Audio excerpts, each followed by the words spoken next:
So, Katya, what's in the box? Let's find out. I'm interested myself. What can it be? Oh, it's daher cake.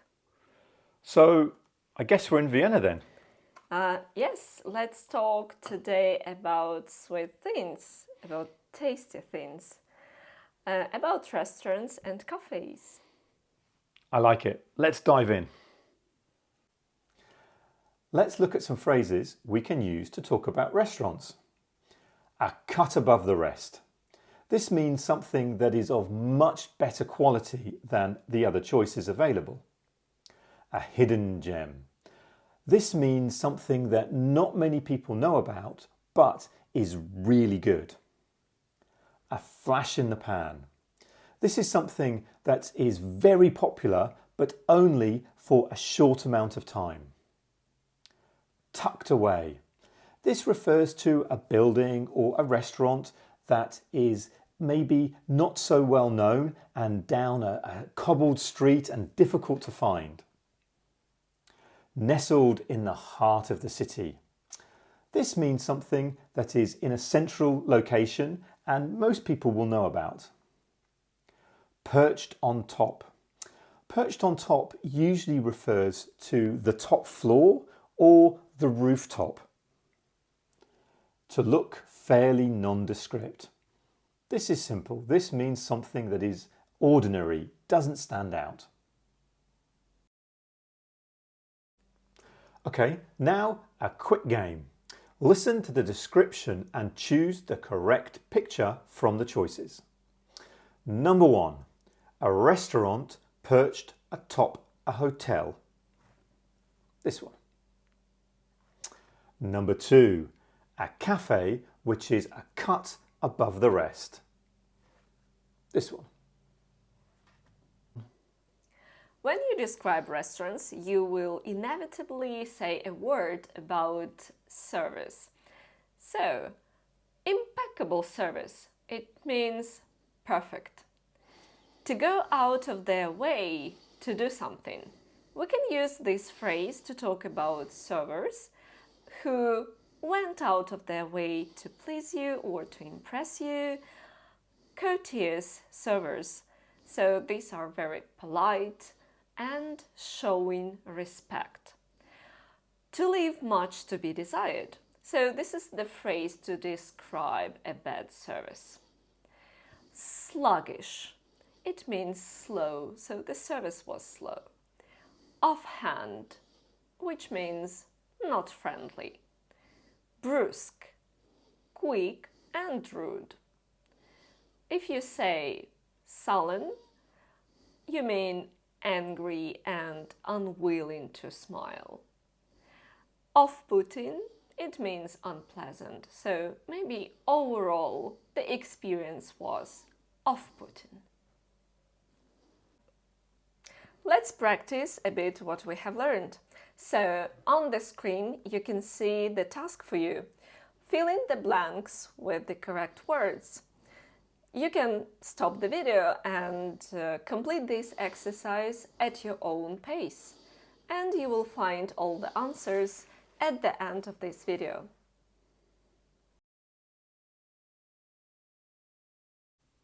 So let's talk about food, because when we are discussing restaurants, the most important element is what you eat.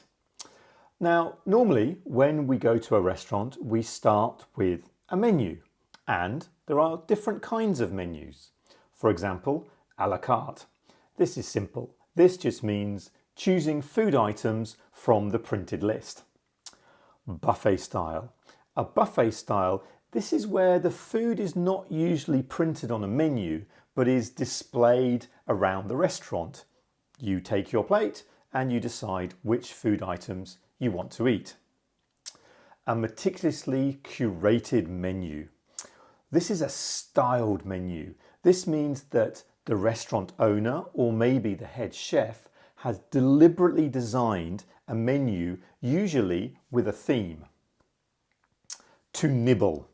Okay, when you want to nibble something, maybe you're not very hungry, or maybe you're just testing to see if you like it. It means to eat just a very small portion. The first course. Well, the first course is the first main dish that you will eat. It comes after the starter, which is usually a light meal, and before the main course, the second course. To have a second helping. Well, this means you really liked what you'd been eating. Maybe it was some cake and you decided you wanted to have some more. To hit the spot. This means you have really enjoyed what you have just eaten and you're describing the feeling of fulfillment, of satisfaction, of enjoyment. To savour the aftertaste. This means after you've finished your meal, you've really enjoyed it and you're just processing how much you enjoyed eating the food. A wealth of new sensations. So this usually refers to food that you have tried for the first time and you've been so impressed with what you've eaten that the experience has left you with lots of new tastes. To delight both the eyes and the palate. So this is a combination of two different feelings.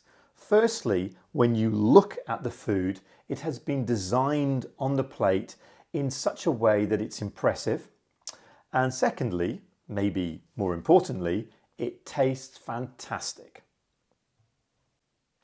Indulgent food. Wow, okay. This is really rich tasting food. Maybe it's a sauce or maybe it's a kind of dessert. So you have to be a little bit careful. You don't want to eat too much or you get a little bit chubby. Delectable. Delectable is simple. It means very tasty. Highly seasoned. Highly seasoned, we're talking usually about a meat dish where you're going to be using condiments such as salt, pepper, or maybe some more exotic spices, oregano, thyme, things like that. A rancid smell. A rancid smell is not good. Basically, the food that you have in front of you is probably, it's gone off. Chewy. Okay, chewy can be both positive or negative. If something is too chewy, then it means it's too difficult to eat, too difficult to swallow, and the eating process is not very enjoyable. But maybe if something is chewy, that allows you to experience all the tastes of the food. Astringent. Astringent is usually not so good because it's acidic, it's a bitter taste. And finally, let's have a quick look at some phrases that you can use to describe the overall impression of the restaurant. Charming ambience. So it means just a very good, pleasant atmosphere. An atmosphere or an air of refinement, which means the air of sophistication. The next phrase. To exude elegance and sophistication. So it means that the restaurant eradicates elegance. If you had negative experience, you can probably say the music was deafening, so it was too noisy. Exorbitantly priced, it means it was too high. Quirky, so it means a little bit strange. The portions were insubstantial or not large by any stretch of the imagination. So it means that the portions were really small. An incredibly steep 200 euros per head. So as you see, it is exorbitantly priced. Mediocre. Kind of 3 out of 5. So it means that it's kind of ordinary, nothing special. Extremely fastidious. So that's the phrase you can use talking about yourself, like being extremely fastidious and so on. dietary requirements.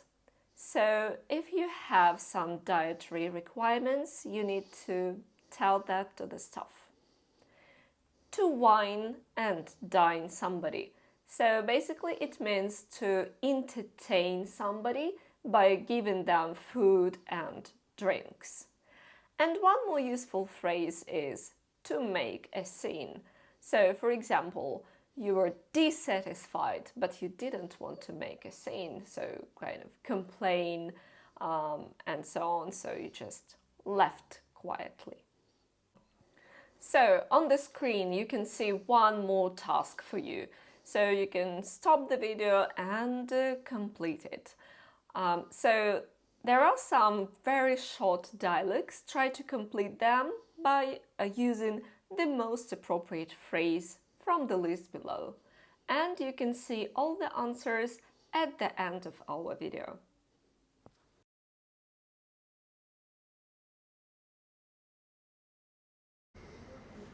So, do you enjoy dining out at restaurants? Well, yes and no. I mean, it depends on the type of restaurant.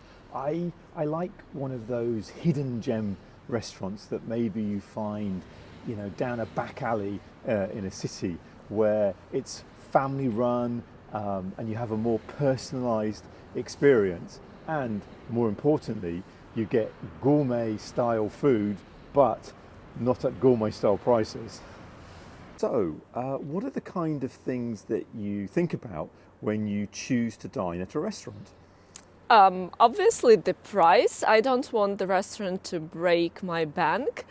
I know a lot of people rely on friends' recommendations, but being extremely fastidious ensures I take everything with a grain of salt, so I use Google rating, as strange as it may seem.